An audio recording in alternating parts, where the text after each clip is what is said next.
Today we're going to quickly go through what's in the box for the DJI Matrice 4T. This is not a incredibly comprehensive, advanced training. Hey, I'm getting a DJI drone for the first time. I want to know how to pack and unpack this case. I want to know some of the things that's in it. If you've used a DJI M3E in anything enterprise already, you could probably forgo this. But at the end, we will also go through kind of some of the best settings to use while flying in DroneDeploy. So let's take a look at what comes with the M4T. This is what it's going to look like by default. You've got lots of things to pack and unpack. You're going to want to keep most of the styrofoam pieces. For instance, this is going to hold your drone in place in case your drone is flipped over while in transit. So you want to make sure you keep everything as you unpack. We have our charging brick. So you notice the charging brick has two different C cable options. So we can plug that in. We'll use one for the charger, for the battery charger. If you have a second C2C cable, you can also use that to charge the remote at the same time.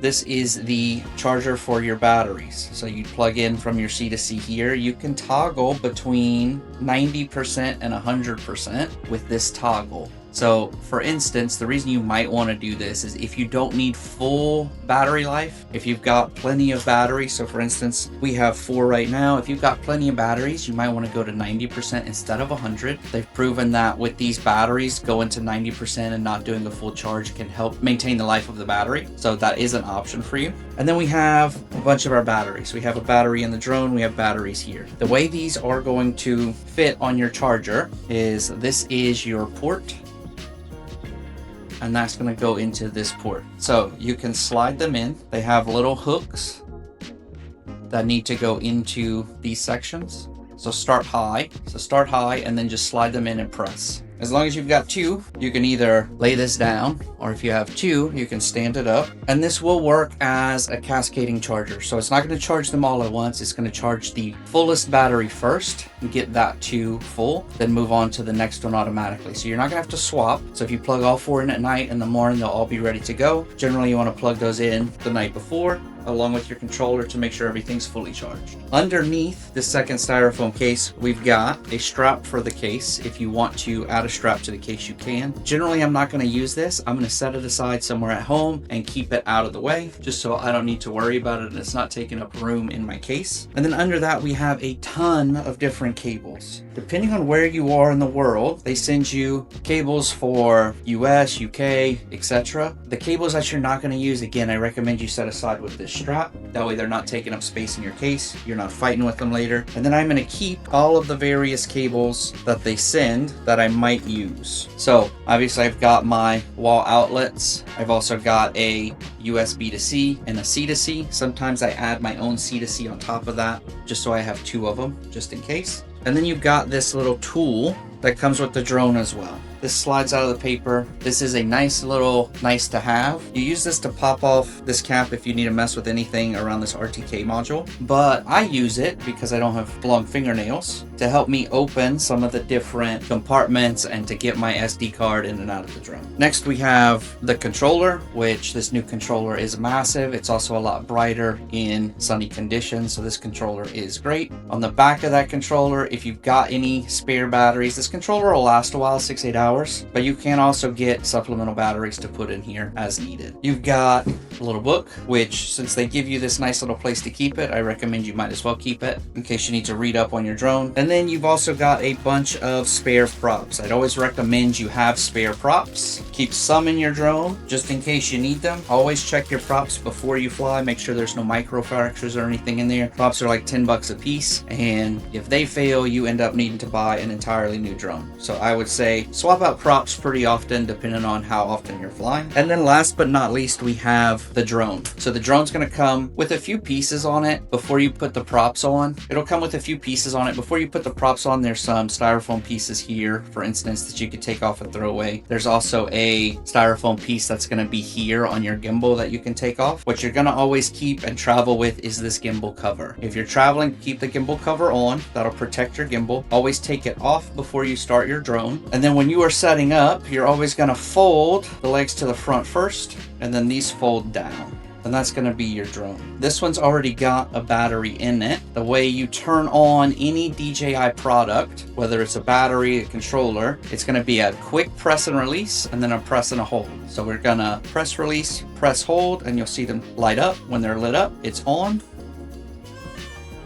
Once it's on, it should start to stabilize the gimbal. I say that, I think it actually needs to be connected first. Give it a second. Okay, now that it is warmed up, you can see that it will stabilize the gimbal. So as I turn the drone, it's continuing to face forward. So stabilization is pretty good. Some things to know on this back side. This is what you would open up to either connect your drone to a computer. I don't know if that's going to be in blurry or not, to connect the drone to the computer or to put your SD card. So that's where that compartment is. And then again, just close it up before you fly.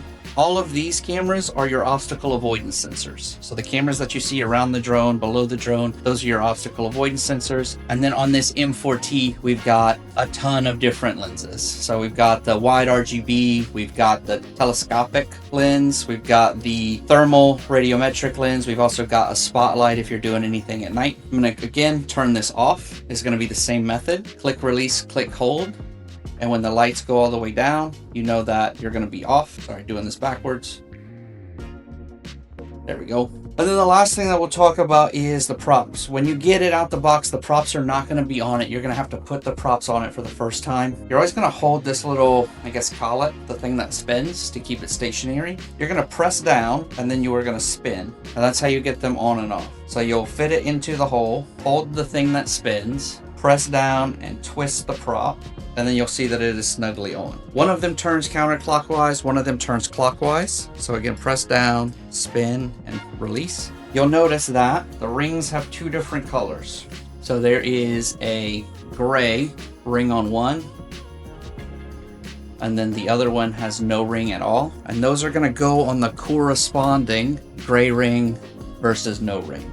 So just make sure you put the props on the right leg.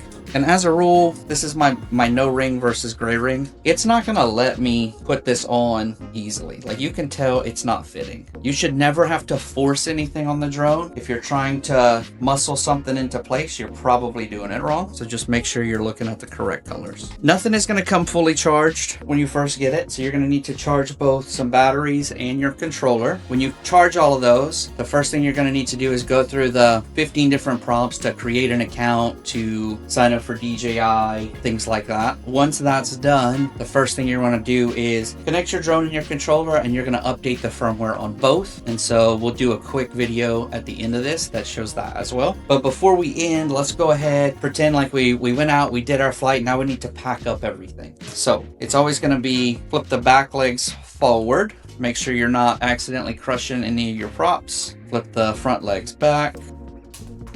And we are going to put our gimbal cover back on the drone. And then we'll put the drone back in the box. Same for the controller. It's got spaces for the sticks, so you can really only put them in one way and have it fit well. We'll put all of our batteries back where they go. We will drop all of our cables and our little tool that we're going to keep in there. Stick again.